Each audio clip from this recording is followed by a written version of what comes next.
It's Monday, and that so happens to be the day that I like to talk about monsters. Hello, and welcome to Monster Mondays. I'm Geoff Arbuckle, co-host of the podcast Film Seizure, that you can catch each Wednesday at filmseizure.com or at a number of podcast providers online. This week, we go into the first couple episodes of the Tales from the Darkside series. Now, just recently, we introduced the series with this incredibly atmospheric Halloween 1983 pilot episode, Trick or Treat. And just to recap, after 1982's Creepshow, George Romero's desire to continue the exploration of anthology horror, and with a little bit of that same kind of 50s horror comic book feel that Creepshow had, and a heavy dose of Twilight Zone style of 30-minute stories of the bizarre, Romero created Tales from the Darkside. Now, Trick or Treat aired just before Halloween in 1983, and would later go into syndication and sold to several TV stations around the United States by Tribune Broadcasting as a full series. It would have a fair amount of popularity for those who would catch the late night airings, with a few really strong standout episodes and some fun guest stars. And speaking of guest stars, our first episode, The New Man, stars Vic Tayback. Now, Tayback was mostly a TV actor, but in the mid-70s, he had a fairly interesting string of films on his resume. These included The Gambler with James Caan, Thunderbolt and Lightfoot with Clint Eastwood and Jeff Bridges, directed by Michael Cimino, who would later go on to win the Oscar for Best Director for The Deer Hunter just a few years later. He played Lucky Luciano in a film, but his most recognizable role will be as the irascible Mel, the short order cook in Martin Scorsese's Alice Doesn't Live Here Anymore, which would then roll into the television series Alice that ran for 9 seasons from 1976 to 1985. That was a pretty popular TV show that I certainly remember as a kid still airing the new episodes and seeing those. Tayback passed away in 1990 from a heart attack at the age of 60, but not until he racked up over 150 TV and film credits. In the second episode, I'll Give You a Million, we have Keenan Wynn. Now, Wynn is a guy who amassed nearly 300 credits in his lifetime. However, his guest starring turn in this second episode of the Tales from the Darkside was nearing not just the end of his career, but also his life. Wynn would die just a couple of years later at the age of 70 after a long battle with pancreatic cancer. His filmography is loaded with really recognizable movies and TV shows. However, there are 2 things that I want to call out in that list of roles. He appeared as Colonel Bat Guano in Stanley Kubrick's brilliant satire Dr. Strangelove, which in and of itself is a juicy role in a really good movie. Interestingly, he nearly got another pretty sweet role in a massive box office smash. He was originally cast as Perry White in Richard Donner's 1978 film Superman the Movie, but he had to drop out after collapsing from exhaustion on set, and he was then replaced by Jackie Cooper. So, in our first episode of the regular series of Tales from the Darkside, The New Man, we meet Vic Tayback's Alan Coombs, a realtor. He's wildly successful at selling properties, and he's also no nonsense as he turns down a celebratory glass of bourbon with his co-worker or boss, and this boss, Brad, leaves for the day. And as he does so, a kid named Jerry comes in looking for his father, Alan Coombs. The thing is, though, Alan doesn't have a son named Jerry, or at least he claims he doesn't. When he gets home that night, his wife gets a call from the police about Jerry Coombs being delivered to them by his father. His wife Sharon and his older son Petey both know who Jerry is. They both know him as Alan's son. Alan is endlessly confused about Jerry and his supposed relationship to him. Now, Petey and Sharon begin talking about Alan and wonder if it is starting up again. And there was a concern that Alan has been drinking. He asserts that he's not been drinking and he's been sober for a long time and he's not crazy, but also Jerry is not his kid. Sharon asks Alan why he is doing this to them again. He's had a history of being a horrific drunk, and it nearly tore them apart before, as they had to move from town to town, job to job, begging in the streets, stealing from the grocery store, and so forth. He swears he has not had a single drop to drink since the last time they had this conversation. Because his co-worker poured them drinks in celebration, Jerry reported back to his mom that it did smell like alcohol, which isn't helping Alan's case that he's been sober. What's more, Alan's been missing from work for 2 days, and he's not looking all that well put together. At work, Alan gets a call from Sharon saying that she and the kids are going to leave and go to her sister's until he gets help. Later, he gets home and he finds that the place is empty. It's almost as if Sharon and the kids have been gone for a long time. As he breaks down, he sees a vision of Sharon and Jerry, and she is saying that he's just a mean old drunk and constantly lets them down, yada, yada, yada. He freaks out and screams that he's never had a son named Jerry, and that Jerry just simply doesn't exist. As he tears through what's left of the supposed Jerry's bedroom, destroying it and swearing up and down that Jerry doesn't exist, he does find a bottle of booze. Overcome with the need to drink again, he finishes off the bottle. Back at the realtor, a new salesman has taken Alan's place. He's made a big sale, and Roger asks if he would like a glass of bourbon to celebrate, but this new guy says he's on the wagon. And just as before, Roger drinks both glasses himself and leaves for the day, running into a little kid who is looking for his father. Alright, so let's now shift focus to episode number 2, I'll Give You $1 Million. And in this, we meet 2 old rich guys celebrating in the back of a limo. Duncan Williams, played by Keenan Wynn, and Jack Blaine, played by George Petrie. They are celebrating Duncan foreclosing on some poor person. They discuss a deal that Duncan wants to make with Jack. Basically, Duncan will give Jack $1 million for his eternal soul. Jack scoffs at the idea, but Duncan is keeping at it. And Jack is clearly bothered by this discussion, but Jack is also on short time because his liver is giving out. So Duncan says if he really doesn't think selling his soul means anything and is all fairy tale, then he's making $1 million on non-existent property, and it's not like he's not profited before on something very similar. Jack finally relents and agrees to the sale. After all, it's an easy $1 million.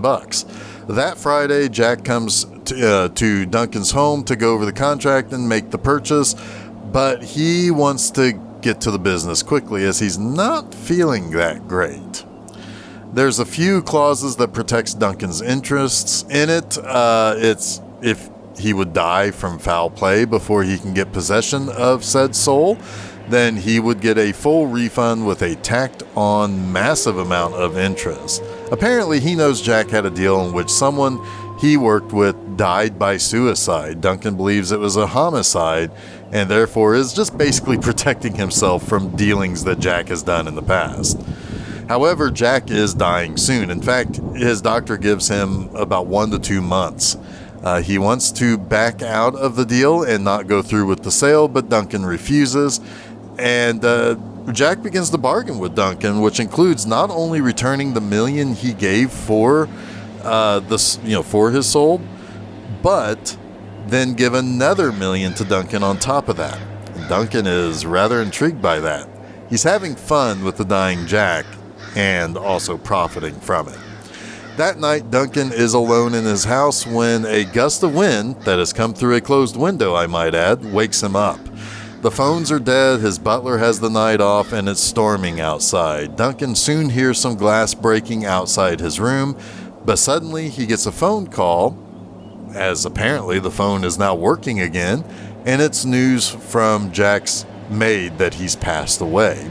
This means that Duncan isn't getting his money back or the extra $1 million, and of course he didn't even believe, anything about the whole sale, so he's not even going to have that because he knows that's not a real thing, as it was all a game to basically keep getting money from his friend or keep kind of negotiating this deal until he profited.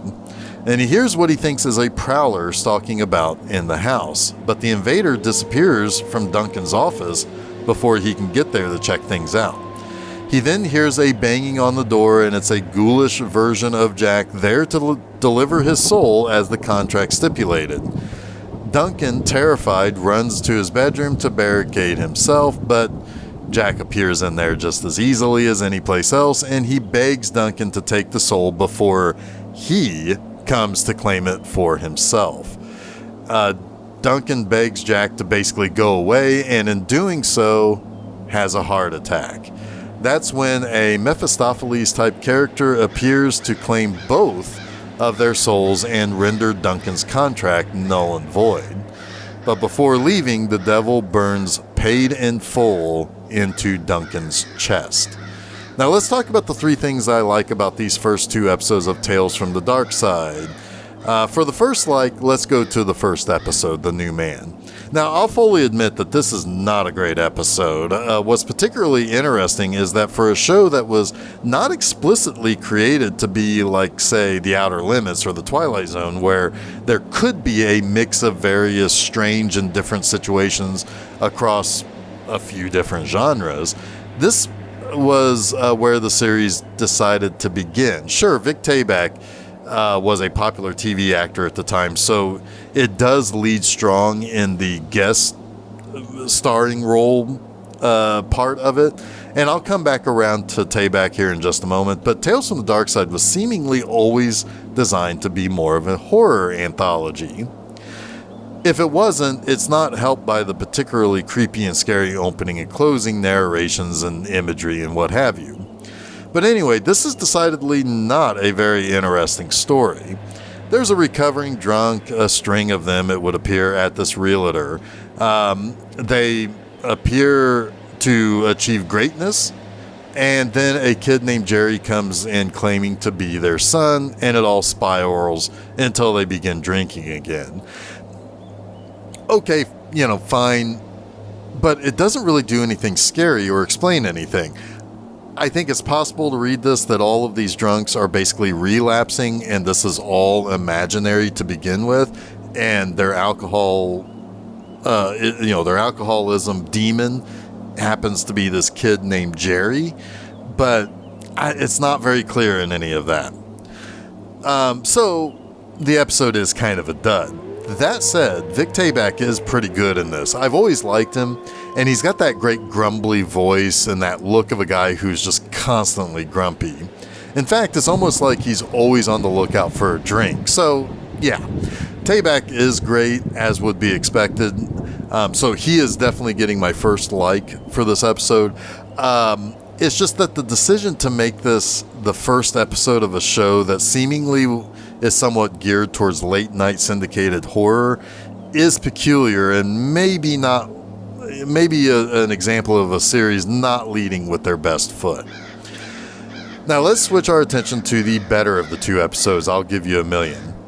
This is a much more classic spooky tale of sorts that would be more in line with what we think Tales from the Darkside should be. Granted, it is also something that I'm pretty sure every anthology series has played with, the whole selling of one's soul, but it works. It's always a good kind of parable. It's always kind of a good moral of the story and so forth. And it also plays with a very 80s concept too, corrupt capitalists doing shitty things.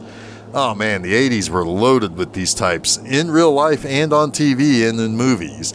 So in some ways, it made me think of a movie like Trading Places, the comedy from around the same time in the 80s, starring Dan Aykroyd and Eddie Murphy. You have 2 old rich guys just reveling in being rich and having dominion basically over other people. In this case, they are bankers or some sort of investors or something. Duncan is definitely celebrating how cruelly he foreclosed on someone, while Jack has some skeletons in his closet too from being a very shrewd business person. The first few minutes of this episode are quite frankly perfect in setting up these 2 old rich farts. It's easy to realize that they play with money almost like us normal people would play with pocket change. They play pool and gamble tens of thousands of dollars on shots and whole games. It means nothing to them if they lose $20,000 on a single bet. Duncan is clearly the more nefarious character, as he doesn't really have a soul himself. I mean, he's mean, he's cruel. Jack is the quote-unquote nicer of the two, even if he was behind the murder of a business associate in order to take what he bought, but also reclaim his payment for what he bought. But it's all in the presentation, and Duncan, knowing that he can manipulate the situation just right to convince his friend to sell something he doesn't really think exists anyway, and then hang it over his dying friend's head until he can turn a profit selling it back to him. That's brilliant. It's a fun twist on the whole "I'll buy your soul" trope, and it is interesting to see how this whole thing plays out. And that's my third like for this week's Monster Mondays, how it played out. Look, both of these old bastards are crooks and assholes, but Jack's squeamishness about the sale of his soul becomes a little interesting. At one point, he's basically referred to as an atheist, and as kind of a way to convince him to take the easy million for that soul that he shouldn't believe is a real thing at all anyway. Now, naturally, Duncan doesn't think it's a real thing either. He's just playing that, he's just kind of really playing up that really shitty thing. But as Jack gets much more terminal news of his nearing demise, Jack really begins to dislike the idea of not having that supposed immortal soul. At the beginning of the episode, he's got liver problems, but he doesn't seem to have a terminal prognosis yet. So at that point, he's basically living life and not thinking about whatever happens after life. However, as each time we see him next, he's becoming more and more cognizant of how he's lived, and he's starting to worry a little bit about what he's done in life and what that might mean if he was wrong about there actually being a soul, or an afterlife, or what have you, whatever you'd like to say. It becomes a lot more compelling that way, as opposed to the run-of-the-mill selling your soul type of story. It's not someone trying to become famous only for him to realize that he's made a terrible mistake and then he has to fight to get his soul back. This is already a bad guy who is getting fleeced by his quote-unquote friend, who happens to be a worse bad guy. That makes this episode much better than the first. It even has the typical horror stuff like stormy night, a ghoul coming to the door, and other supernatural stuff happening. This is much more of the Tales from the Darkside vibe the show is remembered for. Well, that wraps up this week's Monster Mondays. You can catch new episodes of Monster Mondays each Monday afternoon at filmseizure.com. Don't forget to follow Film Seizure at Facebook, Twitter, and Instagram, and subscribe to Film Seizure to get both the Film Seizure Podcast and Monster Mondays at your favorite podcast providers, as well as YouTube. You can also check out my website, bmovieanima.com, to read new articles every Friday morning. And we've got a fun one for you next time. Believe it or not, Monster Mondays is going to journey into the realm of the Marvel Cinematic Universe as I take a look at the first of their Disney Plus special presentation, one-shot stories. And that would be Werewolf by Night. So until next week, stay spooky.